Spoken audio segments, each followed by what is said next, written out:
Make sure you're subscribed to JerCrispy.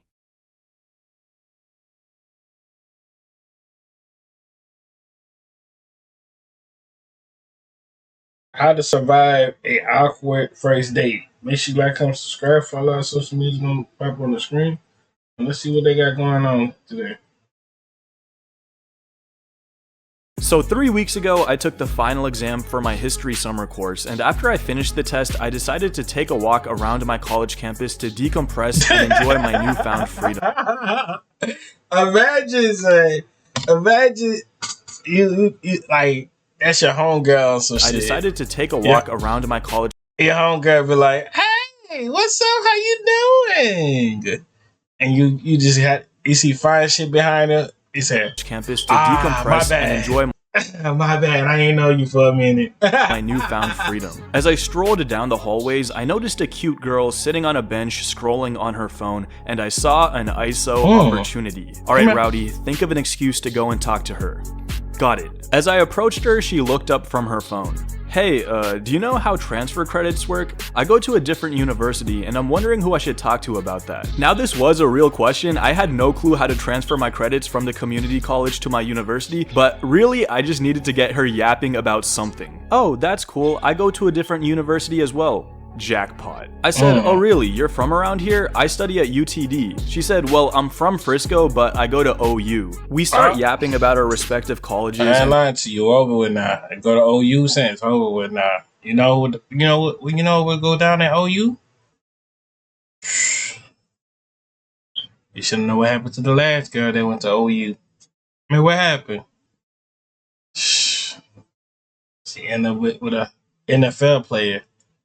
Our eventual career goals, and after about 2 minutes, the conversation came to a natural end and we both went silent, and I realized it was time to make a move. I'm gonna be honest, I don't really care about transfer credits. The only reason I came over here is because I thought you were cute, so can I get your number? And she was like, oh yeah, absolutely. I go back to Oklahoma in 2 weeks, but we should definitely hang out before then. So I get her number, say goodbye, turn the corner of the hallway, and immediately start pumping my fist like my 12-leg parlay just hit. I mean, you know the feeling you get whenever you get a girl's number. I was hype, bro. At that moment, some African dude just walked by me, like he literally looked just like Didier Drogba, and I just needed to dap someone up. So I dapped him up, and he's like, what is the meaning of this? What are you doing? And I was like, bro, I just got the cutest girl's number, bro. And he's like, oh, okay, I understand. Congratulations, brother. So I start planning the date, and I'm thinking about doing something in Frisco, but I genuinely have no clue what to do there other than go to Stonebriar Mall. I ask around, and someone told me I should take her to Clyde Warren Park in downtown Dallas. And that actually was a pretty good idea, but I hadn't been there since I was a little kid, so I still had no clue what to do in that vicinity, but I figured I'd just figure it out as I went. So I text her the plan, she's down with it, and then I head to the park. Once I get there, the first thing I realize is that parking in downtown Dallas is a nightmare. I figured there'd be a parking lot near the park, but instead there was just empty parking garages like half a mile from the park in every direction. I was straight up driving for half an hour trying to find a good spot,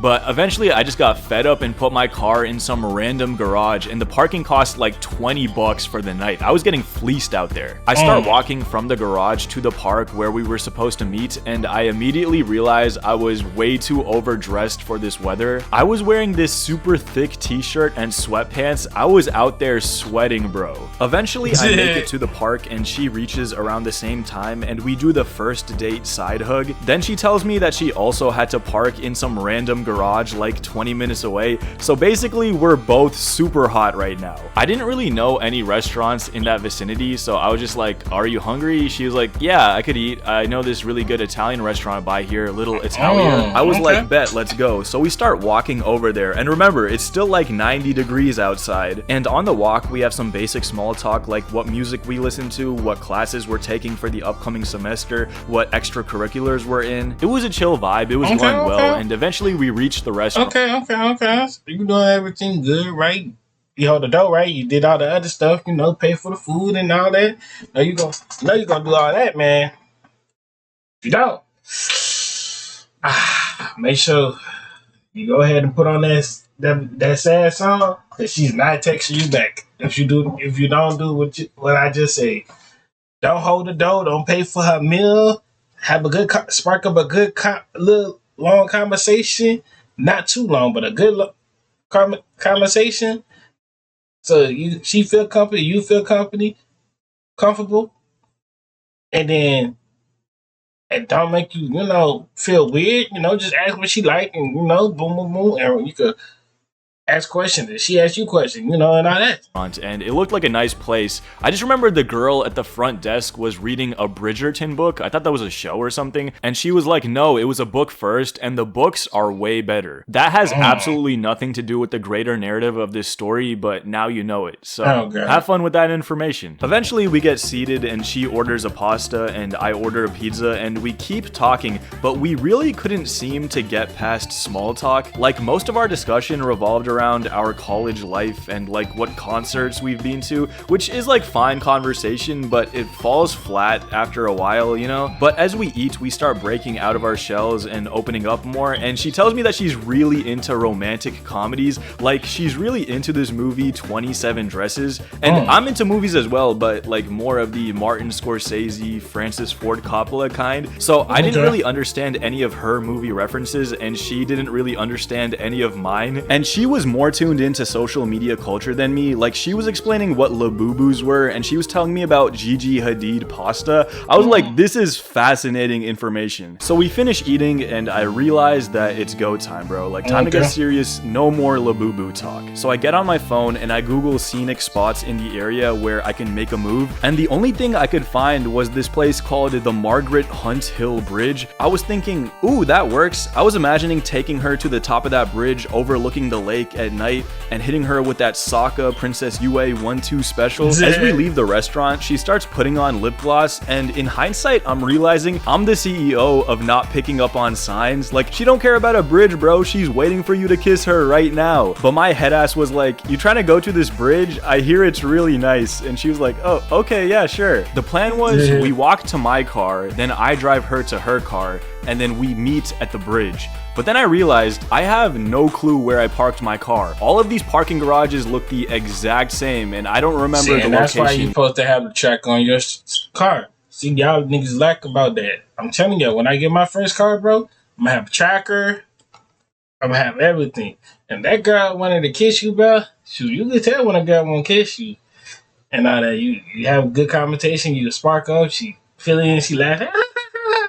And she start putting that lip gloss on, trying to make sure she get the look, make sure you staring at her. She talking about, oh, what you looking at? Hee boo, boo, boo, boo, boo.